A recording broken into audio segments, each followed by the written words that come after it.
My name is Carter Whitfield, and I need to tell you what happened to my family, specifically to my 10-year-old daughter, Lily, because if I don't get this out, I'm afraid I'll lose my mind entirely. I've been sitting with this story for weeks now, turning it over and over the way you do when something happens that you still can't quite believe is real. I've replayed it at 2 in the morning, staring at the ceiling.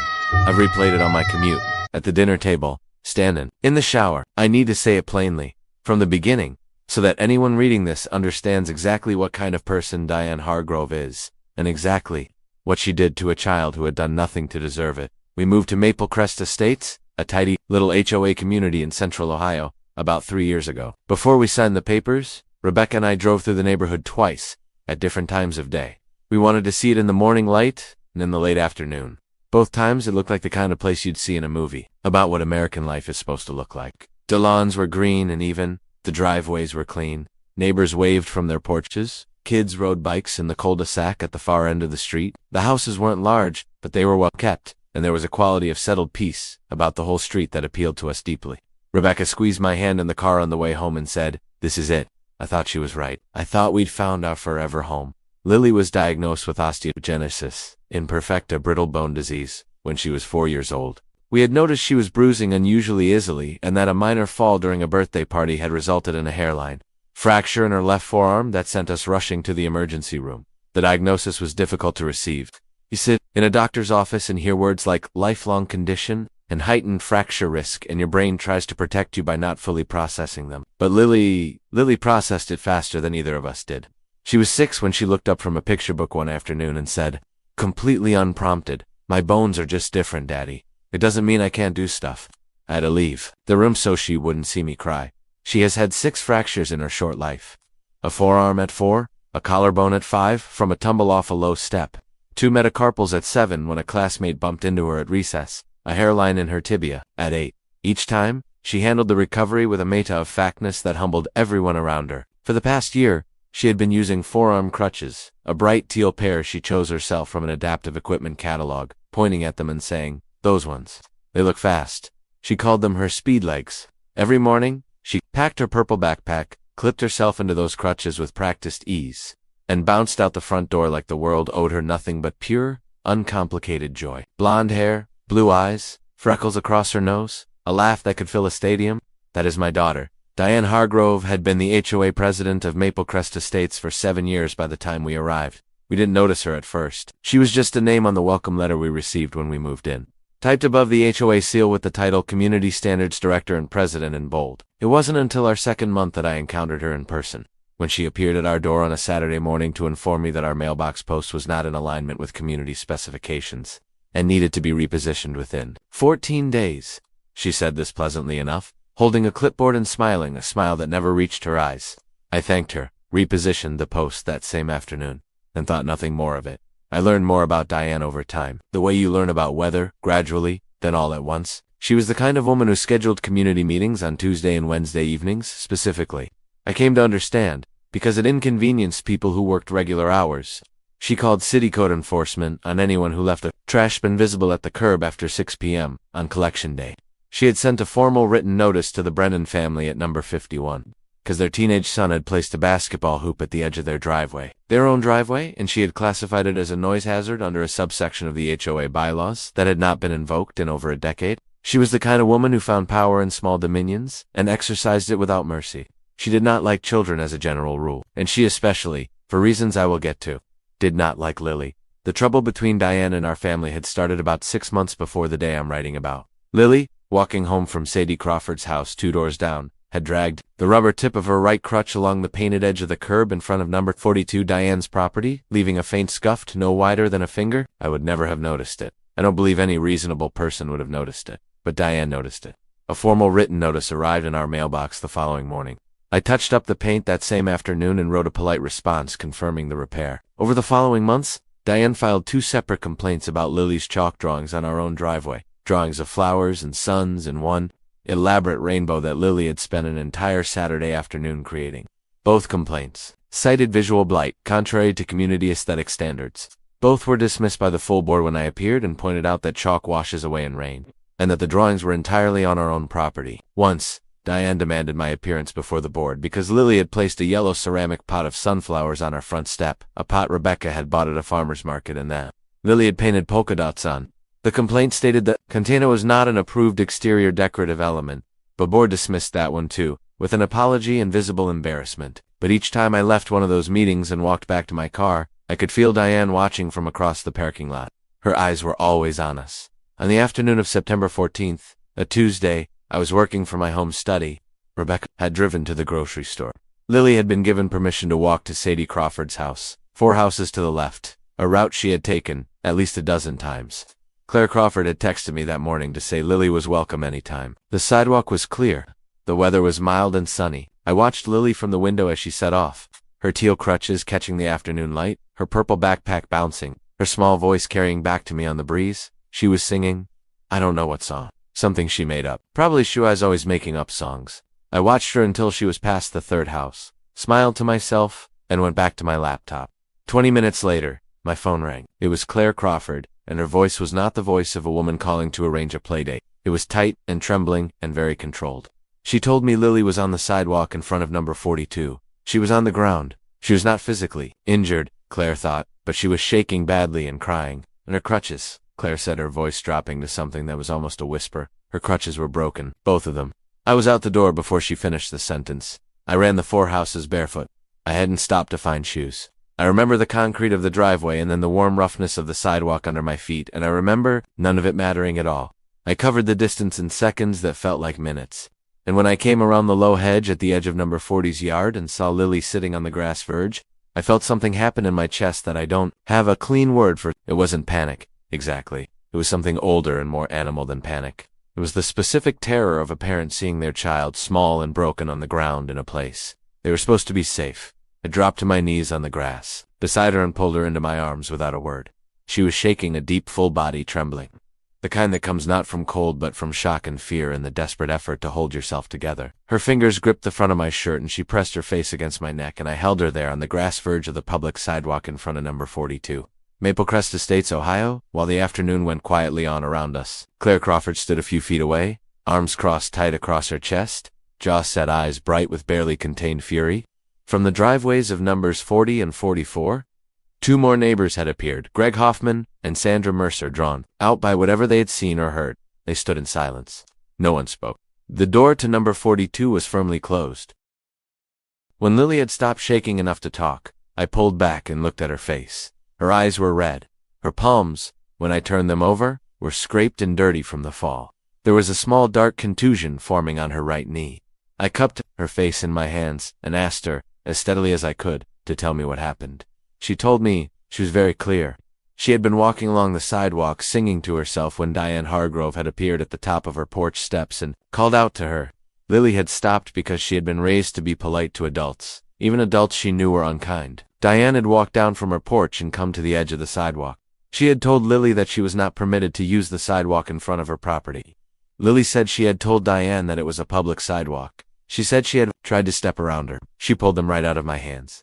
Daddy, Lily told me, her voice barely above a whisper.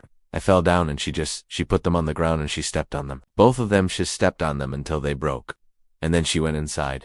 I sat very still on the grass and let those words reach me fully. A 63-year-old woman, a woman who had lived in this neighborhood for over 2 decades, who had served as its HOA president for 7 years, who had been entrusted with representing the interests and well-being of every family on this street, had walked out of her house, yanked the mobility aids from a 10-year-old child with brittle bone disease, thrown them on the ground, and deliberately stomped on them until they snapped. And then she had walked back inside and shut the door. She had left my daughter sitting alone on the sidewalk, without her crutches, unable to walk, and gone back to whatever she had been doing before she decided to do this. Claire Crawford had seen everything from her porch. She confirmed every detail Lily had given me, and added 2 more. Diane had not appeared startled or upset at any point. She had looked, Claire said, purposeful. She had known exactly what she was doing. Greg Hoffman had stepped off his driveway during the confrontation and had witnessed Diane placing her foot on both crutches in sequence. Sandra Mercer had seen Lily on the ground, and Diane's retreating back.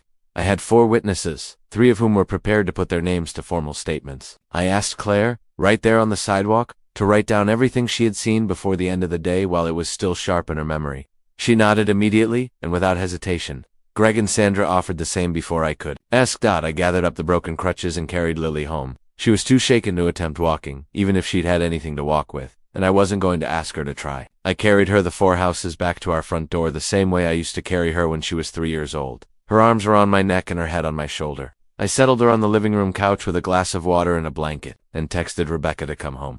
Then I stood in the middle of my living room, holding both halves of both teal crutches, and I breathed very carefully and deliberately for about 90 seconds, the way you do when you are trying not to become someone you don't want to be. But then I went to the kitchen table, and I photographed everything. I photographed the crutches against the white wall. I photographed the fracture points up close, the aluminum bent outward at the elbow joints in the precise pattern of concentrated downward force of a heel brought down hard and deliberately. I photographed the rubber cuff grips, where a transfer of dirt and what appeared to be the distinctive imprint pattern of Diane's garden clogs was clearly visible. I photographed Lily's scraped palms. I photographed her bruised knee before the discoloration deepened. I was systematic because fury without direction destroys the person who carries it. And the only direction I was willing to give my fury was toward the proper channels. I had 51 photographs by the time Rebecca walked through the door, and I had already pulled up the county non-emergency police line on my laptop. Rebecca listened to what I've told her in the way she does when she is managing something very large, entirely still, eyes focused on a fixed point in the middle distance, processing. Then she sat down beside Lily on the couch and took our daughter's hand in both of hers, and I picked up the phone. I also called Dr. Marcus Webb, our pediatric orthopedist, who had been treating Lily since she was 4. I told him what had happened. There was a pause, and then he said, "I need you to bring her in first thing tomorrow, Carter. And I want you to document in writing tonight that she has not yet been clinically assessed." He offered, without being asked, to write a formal medical statement on clinic letterhead describing osteogenesis imperfecta, the essential protective function of forearm crutches for a child with her condition, and the serious physical danger posed by forcibly removing those aids. I wrote down every word he said and thanked him. And then I sat at the kitchen table and waited for the deputy to arrive. Deputy Aaron Fitch arrived at 5:47 in the evening. He was in his mid-30s, lean and deliberate, in the way of someone who has learned that measured responses produce better outcomes than reactive ones. He sat in our living room and listened to my full account without interrupting once.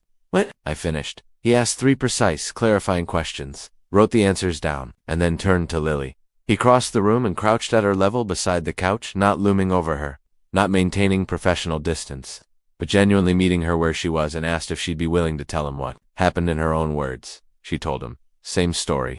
Every detail aligned. She described Diane's expression, the exact sequence of events, what she had said, and what Diane had said in return. Deputy Fitch wrote all of it down and thanked her quietly. Kids who grow up managing chronic medical conditions learn early how to give precise accounts to adults who need information. Lily had been telling doctors and teachers and school administrators about her condition since she was 5 years old. She was not a child who embellished. Deputy Fitch went to Claire Crawford's house next and was there for nearly 20 minutes. He returned and took formal statements from Greg Hoffman and Sandra Mercer. He photographed the broken crutches himself with his department-issued camera, and he photographed the sidewalk in front of number 42, including a scuff mark on the concrete edge that aligned with the crutch breakpoints. Then he walked up Diane's path and rang the bell. She answered, apparently having changed into a fresh blouse. I watched from our front window as the conversation on her porch unfolded over the next 14 minutes. I could not hear a word of it, but I watched Diane's body language move through 3 distinct phases, dismissive and almost amused at the beginning, increasingly stiff through the middle, and carefully composed by the end. Before he left our house, Deputy Fitch told me a police report would be filed. He said the evidence and witness statements were consistent and that the documentation was strong. Depending on the findings of the investigation, he said charges could potentially include criminal mischief, destruction of a mobility aid, which carries enhanced sentencing provisions under Ohio Revised Code, and reckless endangerment of a minor. Given the specific nature of Lily's medical condition and the foreseeable risk of injury from removing her aids without warning, he told me to retain the broken crutches and all photographs and to make no contact with Diane Hargrove. Then, with the quiet flatness of someone reporting a fact rather than making a judgment, he told me that Diane had claimed Lily had been using the sidewalk in an unsafe manner, and that she had simply attempted to assist her before she fell. He paused for just a beat after saying that, long enough for both of us to silently acknowledge what 4 eyewitness accounts, a child's unambiguous testimony, and a set of deliberately stomped aluminum crutches had to say about that particular explanation. That night, after Lily was asleep, Rebecca and I sat at the kitchen table and talked for 3 hours. We talked about what Lily deserved, not just as our daughter, but as a person, a child with a disability who had been targeted, physically endangered, and left stranded by an adult who believed she could do it without consequence. We agreed on two things with complete certainty. We were going to pursue this through every legal avenue available to us, and we were going to do it without rage and without shortcuts. We were going to be methodical. We were going to build something that Diane Hargrove could not explain away, or minimize, or outlast. We were going to be patient and thorough, and we were going to let every consequence come to her through proper. Tennells called attorney Susan Dalton the following morning. A colleague at work had used her in a complicated property boundary dispute 2 years earlier and had described her as precise, tenacious, and unimpressed by bluster. I laid out the situation in full detail over the phone. When I finished, there was a brief silence, and then Susan said, "Mr. Whitfield, what you have described is one of the clearest and most well-documented cases of aggravated destruction of disability equipment I've encountered in 14 years of practice. I'd like to take this." We met in her office that afternoon.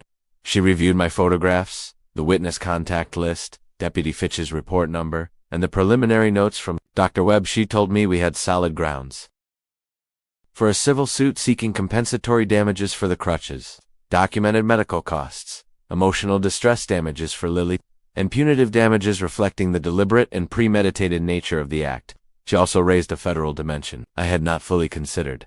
The Americans with Disabilities Act contains specific provisions protecting individuals with disabilities from interference with their assistive devices, and Lily's condition qualified her as a protected person under federal law. Susan said that angle alone was significant, and she intended to use it.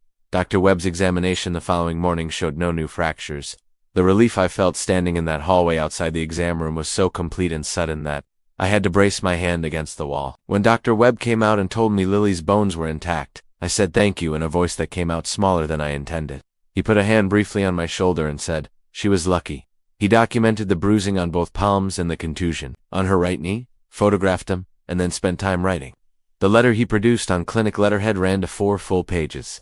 It described osteogenesis imperfecta in clinical detail. It explained the indispensable function of forearm, crutches in Lily's daily mobility and fall prevention. It described, in precise medical language, the range of injuries a child with her condition could sustain from an uncontrolled fall, fractures, joint dislocations, internal bruising, and his professional opinion that the forcible removal of her crutches without warning on a hard concrete surface represented a serious and foreseeable threat to her physical safety. It was the kind of letter that does not leave room for interpretation.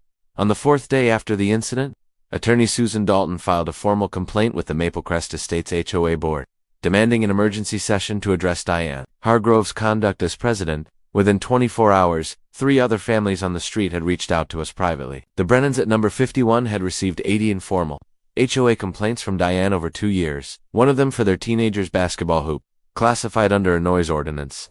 Elderly Mrs. Patricia Cole at number 38 had been threatened with an animal control report because their certified therapy dog occasionally barked during the afternoon. A family at number 47 described Diana physically blocking a licensed contractor's vehicle from entering their driveway during a roof repair, standing in the road with her clipboard until they called the police. The pattern was not subtle. Diane Hargrove had been running the streets she lived on like a small private empire for 7 years, and the people who lived alongside her had mostly found it easier to endure than to fight. Until now. The criminal charges came faster than I had allowed myself to hope. Within 2 weeks of the incident, the county prosecutor's office formally charged Diane Hargrove with criminal mischief in the 1st degree, by destruction of an assistive device and reckless endangerment of a minor. The Ohio Revised Code is specific about the destruction of mobility aids when the device is medically prescribed used by a person with a qualifying disability, and the replacement value exceeds a statutory threshold. The offense is elevated to a felony-level charge. Lily's forearm crutches had been custom-fitted through our insurance provider and prescribed by Dr. Webb. The supplier's documentation placed their replacement value at $1,340. We were, as Susan Dalton noted, with quiet satisfaction, well above the threshold. The charging document listed Diane's name, her address number 42, Maplecrest Estates, and a set of facts that were now part of the official record of the county. Diane hired a criminal defense attorney named Robert Griggs. He was polished, well-dressed, and arrived at the first court appearance with the confident bearing of a man who had successfully reframed worse situations than this one. His first approach was to argue that his client had been acting in good faith, that she had witnessed a child appearing to struggle on the sidewalk and had moved to assist her. It was an argument that required ignoring for eyewitness accounts, a medical record documenting Lily's injuries, a forensic photograph of the crutch, breakpoints consistent with deliberate downward force, and the testimony of Lily herself. The Honorable Margaret Elaine Forsyth, presiding, asked Griggs to clarify his client's account twice. The second time she asked, There was a quality to her stillness that made Griggs pivot mid-sentence. He shifted to arguing that Lily had been unaccompanied in a manner inconsistent with her medical needs, a characterization so disconnected from the actual circumstances that an audible reaction moved through the courtroom gallery. Judge Forsyth looked at him over her glasses and told him to redirect.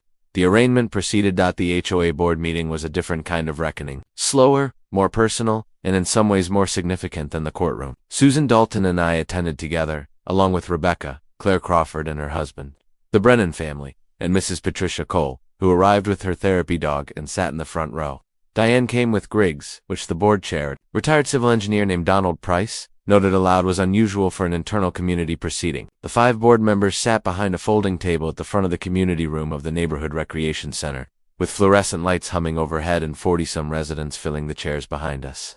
Susan presented our formal request for Diane's immediate removal as HOA president. She cited the pending criminal charges, the documented pattern of harassment across multiple households, and a specific bylaw provision allowing for office of removal by a 2/3 board vote when conduct is found to be materially detrimental to the community's welfare. C was methodical and unsting. She did not raise her voice once. The vote was taken that same evening. 3 board members voted for immediate removal. The 4th abstained without explanation. The 5th, a woman who had lived 3 doors from Diane for 11 years, voted against, 3-1, with 1 abstention. Diane Hargrove was removed from the HOA presidency of Maplecrest Estates 47 days after she snapped my daughter's crutches. Donald Price assumed the role on an interim basis, shook my hand at the end of the meeting with both of his, and said, "This should have happened years ago." I believed him. The civil case settled before it reached trial. Diane's homeowner's insurance carrier, once presented with the full documentation package, police report, medical records, Dr. Webb's 4-page letter, all witness affidavits, Susan's ADA analysis, and the forensic photographs, moved toward resolution with a speed that suggested their attorneys had reviewed the file and reached the same conclusion Susan had reached on day 1. The settlement agreement covered the full replacement costs of the crutches, Lily's medical evaluation costs including Dr. Webb's examination and documentation fees, a negotiated sum for emotional distress and psychological impact on a minor that I will not specify but that Susan described as reflective of the severity of the conduct, and Diane's full legal fees. It also included a provision requiring Diane to complete a court-mandated disability awareness and sensitivity education program, a detail that Susan had insisted upon, and that I found, for reasons I can't entirely articulate, to be one of the most satisfying elements of the entire outcome. The federal ADA component was preserved and documented as a right we retained going forward. Lily got new crutches. She chose orange this time, with black racing stripes down the shafts. "Like a sports car," she said, pointing at the screen with absolute certainty. Dr. Webb cleared her for full mobility within 5 days of the settlement. She went back to school. She went back to visiting Sadie Crawford. She started a new chalk drawing on her driveway, an enormous mural, actually, covering almost the entire surface, full of flowers and galaxies and what I think is meant to be a dragon wearing a crown. No one said a word about it. On the first afternoon she walked past number 42 on her new crutches. I walked beside her. We had not discussed it. We simply went for a walk, the way we sometimes do, down the sidewalk and back. When we came level with Diane's house, which had been quiet and curtained for weeks, Lily glanced at it once and then looked away, and her chin lifted by about half an inch, and she kept walking. Her orange crutches caught the light. Her backpack bounced. She was humming something. I matched my pace to hers, and we walked to the end of the street and turned around and came home.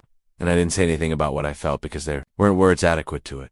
The neighborhood shifted after that, the way neighborhoods do when a long-held pressure is finally released. The Brennan family submitted their own formal complaint regarding the 8 HOA notices they had received. Mrs. Cole's therapy dog was officially acknowledged as a permitted animal under community rules. 2 families told us they had quietly been researching other neighborhoods to move to, specifically because of Diane, and that they no longer felt that was necessary. Donald Price announced at the next general community meeting that every complaint filed during Diane's tenure would be individually reviewed for legitimacy, and that a formal resident appeals process would be written into the HOA bylaws going forward. People stayed after the meeting to talk to one another. That sounds like a small thing. In a neighborhood where most people had learned to keep their heads down and their porch lights off when the HOA president came calling, it was not a small thing at all. I am writing this because I want other parents in HOA communities to understand something clearly. You have rights. Your children have rights. A title, president, officer, board member, community standards director, does not confer legal immunity. It does not make a person's actions just or their conduct above accountability. Document everything from the first notice. Photograph everything. Know your neighbors and ask them to do the same. And if someone ever targets your child, if someone ever uses the power of a small title to harm someone who cannot yet defend themselves, do not wait for an informal resolution. Do not hope the situation resolves itself quietly. File the police report. Hire an attorney. Let every formal channel do its full work, and then let it stand. Diane Hargrove stood on a public sidewalk in the middle of a pleasant HOA afternoon and broke a